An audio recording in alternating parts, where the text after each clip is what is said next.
Përzini këta dy përbërës dhe do befasoni çfarë ndodh flokëve tuaj. Përbërësi bazë është tharmi i bukës, aplikohet 2 herë në javë për shërimin e flokut të dëmtuar dhe për të shijuar rezultatet maksimale.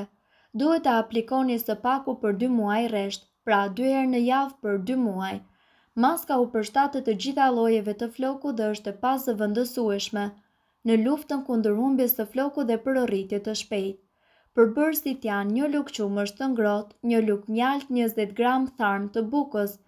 Në lugën me qumësht të ngrohtë treteni lugën e mjaltit ose sheqerit, jashtoni 20 gram tharm të freskët të bukës, e lini të fermentohet në vend të ngrohtë 15 deri në 20 minuta.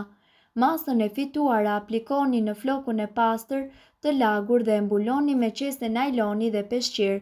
E lini 1 deri në 2 orë dhe më pas flokun e shpëlani me ujë të ngrohtë. Kjo maske furnizon flokun me vitamina, proteina dhe minerale të nevojshme për rritjen e flokut.